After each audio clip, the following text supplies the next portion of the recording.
It's now my pleasure to introduce Lieutenant General Kadavy. We're fortunate to have him here. He's the Director of the Army National Guard, who will give us the National Guard perspective on the way ahead. Sir? Pleased to be here. All right, good morning, team. I'm going to spend a couple of minutes talking about the Army National Guard, and particularly as we talk about it today as Army National Guard 4.0. Truth be told, I am not an aviator. I am an armor officer, but having been a cavalry squadron commander, I know full well that combined arms maneuver does not work without Army aviation. So the team thought that to ensure I knew what an airplane looked like, that we would begin with a video. So a little bit about Army National Guard aviation.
Well, thank you. So a brief visual synopsis of the Army National Guard aviation community, past and present. So let me start my remarks by recognizing leadership here, both civilian and general officer, both past and present. Thank you so much for being here at Quad A.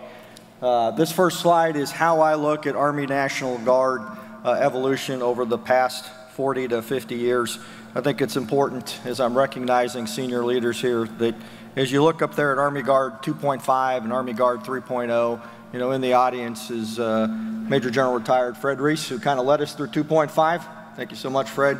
And I think maybe Lieutenant General Retired Roger Schultz is out there, who led the Army Guard through 3.0. What I'd like you to remember, if you can remember nothing else from this slide, because it's pretty busy intentionally in order to help me to branch and sequel from this based on the audiences that I'm talking to. But the important thing, as you look at that from 1.0 to 4.0, is you see that line move from left to right and from bottom towards the upper right-hand corner.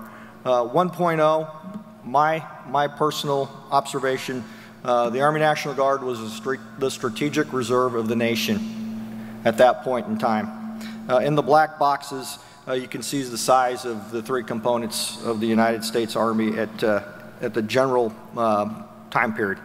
Army Guard 2.0 would be the Army National Guard as the strategic reserve of the Army. We began to bring in modernized equipment, move towards collective training, and to incorporate Army standards. Army Guard 2.5, very much driven by Operation Desert Storm, Desert Shield, and the Combat Readiness Act of 1992 and NDA 1993. Many of us know about First Army and TSBs, training support detachments and et cetera. They all came out of that legislation and out of lessons learned at Desert Storm, Desert Shield. 3.0 is really about how the Guard changed in relationship to September 11, 2001, mobilizations and deployments of large combat formations at the battalion and brigade level. And now what I want to talk most about is Army Guard 4.0 and where I see the Army National Guard today and going. So I think there's an inflection point between 3.0 and 4.0. And that's why I throw this slide up here. So you can see that the Army National Guard has evolving at the needs of the Army and the nation since the Abrams Doctrine back in the early 70s. And it's really evolved to the point that, as General Milley has said in many points, the Army National Guard is truly part of the operational force day in and day out. So what is the difference between Army Guard 3.0 and 4.0? Why is it important to Army aviation and important to the Army? First off, you think about 3.0 and the mobilizations and deployments based on known predictability and how we built readiness related to that. So notification of sourcing 24 months out for most of the last 6-7 years as we put together a process that became much more predictable, which meant you had 24 months to build readiness within your formations. OCO dollars would start to arrive. You could send soldiers off to school. You'd get more modernized equipment through net debt, training, etc. And we would generate a certain level of readiness required by First Army and Forces Command at the mobilization time to ensure we met LADs related to rotational purposes. That's 3.0. 4.0, we are still doing that, but we also, because of the size of the total Army, and as you think about fighting a contingency around the world or competing against near-peer competitors, the alert in today's world may be right now, and it might be, that's your notification of sourcing, 24 hours, be at your home station, pack your stuff up, be at the mob station in 4 days, and then off to theater of operations somewhere between maybe as early as 50, but different type of timelines with an unpredictability, not that notification of sourcing and additional resources to build a readiness over time. So we're focused on what is now called the sustained readiness model. We're still doing force generation to a degree related to the gift map requirements, and we got known timelines and we can apply different resources. But when you think about the contingency plans and the sustained readiness model, we now have a requirement to sustain readiness at higher levels all the time in order to ensure that we can respond to the Army's and the combatant commanders' needs around the world at any given time and meet the COCOM timelines. So as you look at Army Guard 1.0 from a programmatic standpoint, this is very general. Please don't take it as gospel, but as a strategic reserve, you primarily got 39 days of training a year, 1 weekend a month and 2 weeks in the summer. As you move to Army Guard 2.0, You still had those 39 days, but you also had both professional military education, functional training, and when you changed MOSs within the Army National Guard, you no longer was done at the unit through job books. We actually had readiness training institutes that were certified and conducted training based on programs of instruction at the TRADOC standard.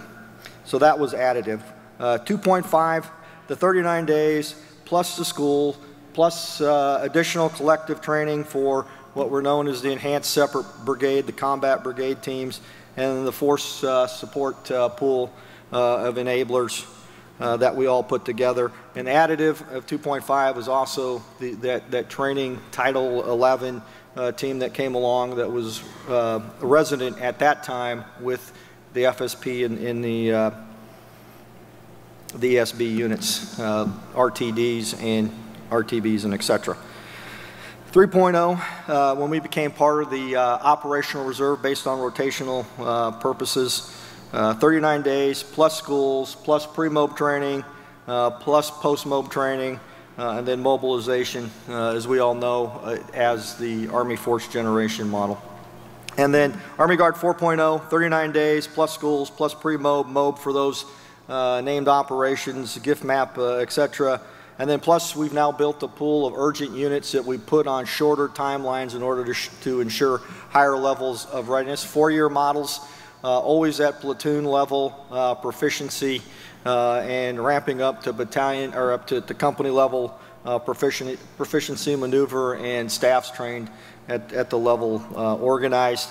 And those are primarily our Armor Brigade, Stryker Brigade combat units, combat teams, plus the 4 attack reconnaissance battalions in our aviation force structure within the Army National Guard.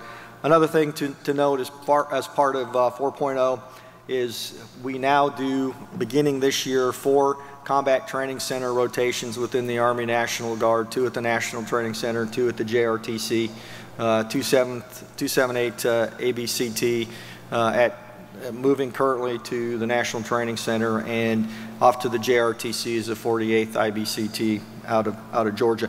This year, based on our projections, over 30,000 Army National Guard soldiers will get that combat training center experience in training, and that's, you know, in my career, that's unheard of. We've got 1 rotation, but 4, and then all the enablers that support across all the CTC rotations is a tremendous readiness increase for the Army National Guard. Okay, next slide.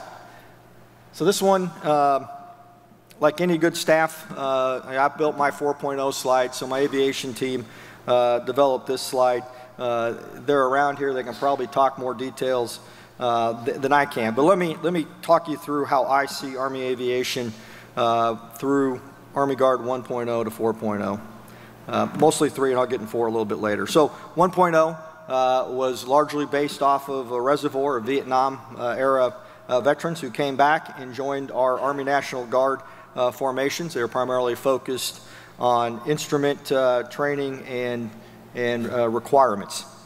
2.0 was the addition of collective level training, and then we made a number of foundational decisions related to our aviation community. First was the organization of our aviation classification repair activity depots, the AVCRADs, who gave us a higher level of maintenance within our aviation community. And then we also stood up our aviation training sites, EATS and WATS, that enabled us to do many of the same things I talked about with our regional training institutes. So as pilots moved from state to state, brought a skill set that maybe didn't match the aircraft in a particular state, we had the opportunity to train them to an Army standard on a different aircraft. So we didn't lose that aviator capability, but reshaped it and repurposed it to meet the needs of the unit that they would serve in at that point in time. And all done by Army POIs. Desert Storm, Desert Shield, 2.5.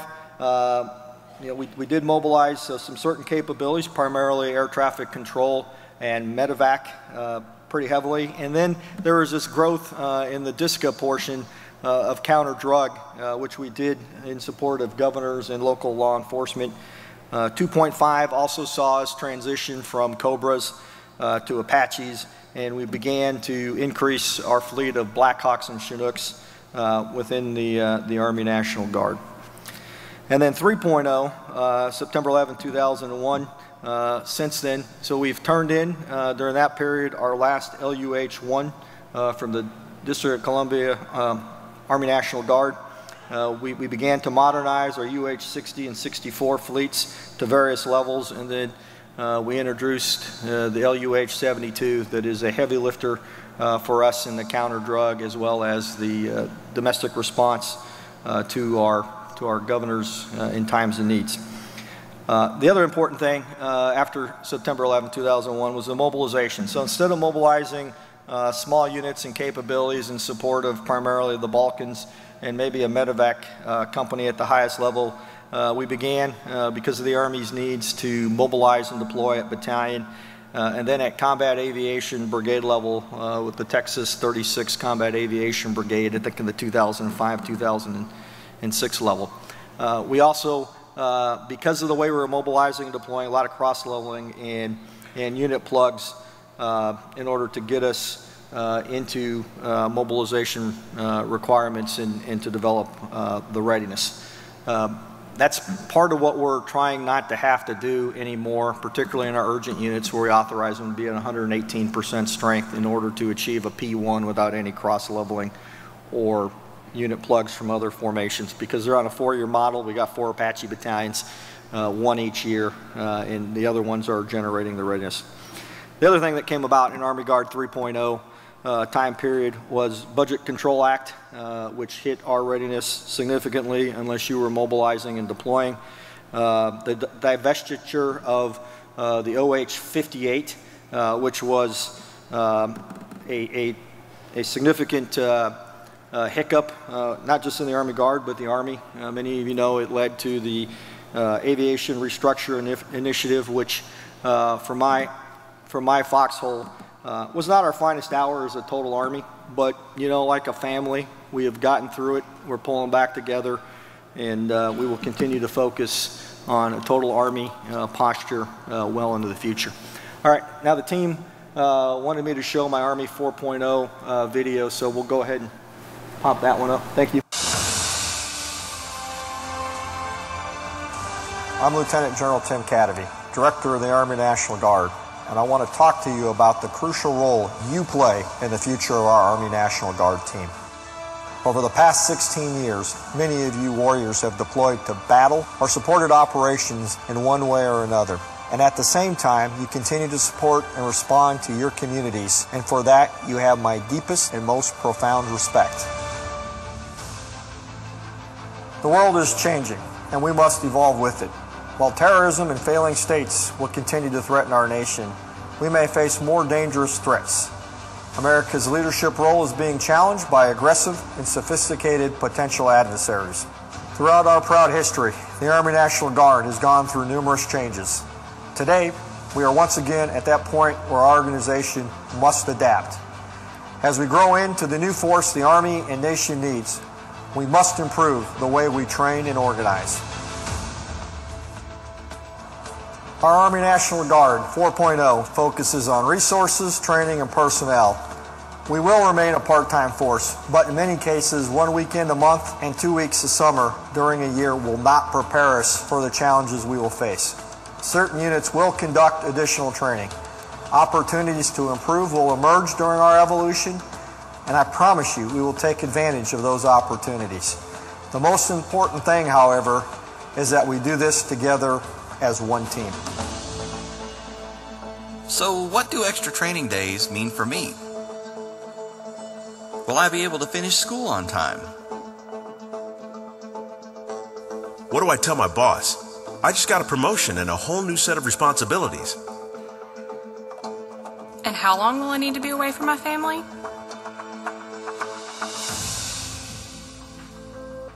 These are valid and real concerns. I know that I'm asking a lot of you. Army National Guard 4.0 will affect each unit in each state differently, but I do know that we are asking for a commitment from every member of our team. You, our soldiers, are our greatest asset.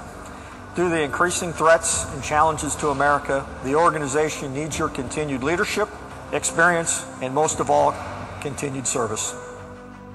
Because we are asking you to remain part of our new Army National Guard, we owe you our commitment to ensuring that you, your units, families, and employers are informed well in advance of any changes.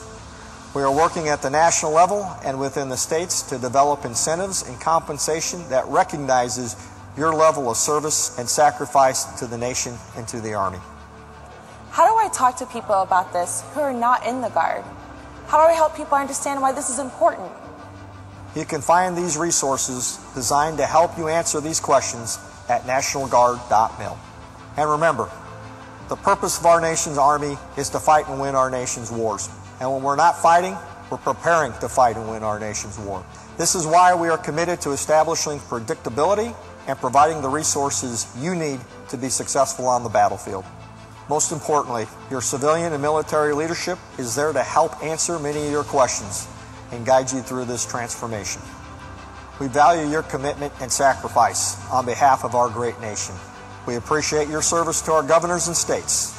The changes we are making today will make us stronger and more ready on both fronts. As members of the greatest military in the world, you protect our way of life and possess unparalleled capability and capacity. Remember, warfighting capable in the overseas fight makes us emergency responsive here at home. So thank you. We're on an exciting journey, but we need you on that journey with us. I ask for your continued service and patriotism to your nation and to your Army, and I ask that you stay Army National Guard.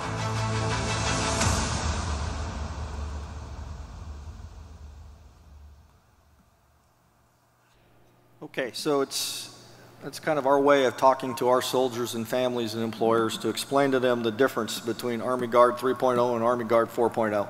I think it probably would surprise some of you, and maybe others it won't, but if you talk to the employers of our Army National Guard soldiers across this nation, they don't understand the effort of being the global superpower and the impacts of continuing operations in Afghanistan, Kuwait, Iraq, and etc.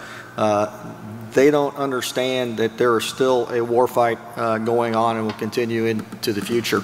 So I ask that you continue to help us tell that story to our families and employers. So this slide here, you heard me say that it'll be different for each state and each unit depending on the mission that they're assigned and what kind of unit they are. A little bit earlier I talked about the enhanced separate brigades and the force support packages. That was about tiered readiness in the 1990s. So if you were an enhanced separate brigade, my example that I can pull from memory, they got about 110 miles a year for their combat vehicles, tanks, and Bradleys. And I, as in a divisional state, not in an ESB, we got 12 miles in a given year, which was hard to do anything other than individual crew and squad, and sometimes that was a challenge. And I say that because as you look at these four areas that we put units into, it is no longer haves or have-nots. I talk about the size of the Army, and I talk about the commitment of Army leadership to readiness in the Army National Guard. What we have today is ready, and those more ready based on that mission or need as they prepare for a mobilization deployment, or if they're one of those units in which the Army is challenged in capacity or particular capability or bogged well of an active component piece of structure. So this is not about tiered readiness. This is about missioning. So the majority of our force is that essential force. They are available for usual gift map missions. They do 39 days a year plus their AFTPs to continue aviator proficiency and to ensure maintenance. The next one is rotational enduring. Those are our ECABs. They provide most of the capability and capacities related to our current mobilizations and deployment, less than 15% of the force. Our urgent units, as I said a little bit earlier, because of the capacity within the United States Army, are the 4 Apache battalions. They will do greater than 39 days because the 4-year training model in order to maintain platoon level, grow to company level, and then before mobilization and deployment to achieve battalion level proficiency. And then the last one is Homeland Security. Majority of our S&S battalions are located. They primarily provide support for DISCA. We are preparing to move LUH-72s to support Southwest border operations for the Custom and Border Patrol mission. And then the first of the 378th, I think it's the first overseas mobilization and deployment for a LUH-72. They're providing aeromedical support, medevac for Hohenfels and the JMRC. Okay, I'll move on to the next slide. And so what is the effect of this on the Army National Guard? So you think about DISCA, hurricanes, floods, wildfires. You all saw the news and a couple of the photos related to Houston or to South Florida or Puerto Rico or the Virgin Islands.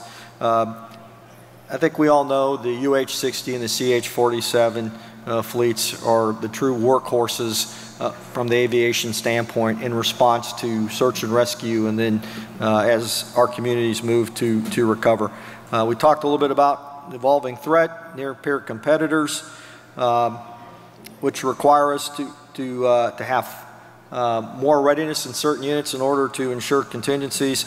I talked about the size of the Army, smallest Army we've had since World War II, and the impacts on that related to gift map and then ensuring readiness. So the Army National Guard has to be part of that total Army effort. Resource challenges, that gets to size of the Army, that gets to the readiness you can achieve, and then how much modernization can you afford at any given time, and then all those things impact our volunteer force. For the longest time in the Army National Guard, when my predecessors and I spoke, we'd talk about our 39-day model, 1 weekend a month and 2 weeks in the summer. When I stand in groups of Army National Guard soldiers, I ask them, has anybody served 39 days in this given year or less? And nobody puts their hands up. I mean, it is unheard of at this point in time that you only do 39 days. So they do more. Professional military education requires individual time, and then as you prepare for mobilizations and deployments. So the way I talk about our model today is the Army National Guard shares our soldiers with their families and their employers. The Army National Guard will break when our employers and families say we're asking too much of them when they're not mobilized and deployed, and won't share their soldier with us anymore. And so the things that we're also doing, expected Army National Guard responses. I talked about contingency operations. Mobilizations continue. We mobilize essentially 1.5 combat aviation brigades a year to support those enduring missions. Still want to provide strategic depth and support of the federal mission, and then also to ensure our states have the ability to respond in times of emergencies. And then we take leader development very seriously. Okay, next slide, please. So this is Army Guard 4.0. So what are we trying to get done here from the aviation standpoint? First off, there are two main studies that went on, National Commission for the Future of the Army, and then the Holistic Army Aviation Task Force, that both came out with recommendations related to the Army National Guard. We are in the midst and moving towards closing out some of the recommendations in support of those two documents. SRM continues. We'll still do gift map. I talked about it, 1.5 combat aviation brigades a year. And then we also have the responsibility to ensure that we can provide some unit capability related to contingency operations and maintain a level of readiness that can meet combatant commander timelines for those potential contingencies. The other thing in 4.0 and beyond is we see the need for continued modernization. We want to move from primarily an Alpha Lima UH-60 fleet to a Mike Victor fleet. We want to be into AH-64 Echoes, and we think there's risk having 18 to 24 aircraft available per battalion. We think it's at risk to the Army and risk to the Joint Force. And then we want to be part of the CH-47 Block 2 fielding as that is worked out in the future. And then lastly, as you look to the far end, we got to do our part to assist the Army to set conditions for future vertical lift as it's related to aircraft, as it's related to training, as it's related to structure. So we'll keep our eye on that and be full players as part of our total Army team. Okay, next slide, please. I think this is my last one. You can work through that. Okay, great. So what are some of the considerations? We are going to work to be part of the total Army approach related to the balanced modernization between that and modernization for leap ahead next aviation platforms. We think our Army National Guard Aviation Combat Brigade headquarters need to be manned and equipped similar to the active component combat aviation brigades. It's important because as we rotate this capability through, for instance, Kuwait, we have, my whole time as a director, we rotated combat aviation brigades, and I know that Mark was just up here talking about the 29th Combat Aviation Brigade. As we prepare those organizations to deploy, the fact that they're missing piece parts within their formation, particularly as it's related to attack aviation, it begins to be a hole in the swing that the combatant commander asks us to fix. And so we cross-level soldiers and capabilities in order to achieve that. What we could have done and sustained throughout a life cycle through the readiness model. And so that's something we're very interested in. We want to make sure our urgent units are properly resourced, our ARBs. We want to make them fully ready. Each one of them, is on a timeline within the GIF map. We need to continue to fund our Army National Guard aviation training sites. They are critical to ensure we got trained and ready pilots and crews. And then the last thing is, we think there's some heavy lifting for us to still do as it's related to ensuring readiness and capabilities. It's related to both current and future UAS manning and training. And I think that completes my slide set. It completes my comments up here. Thank you so much.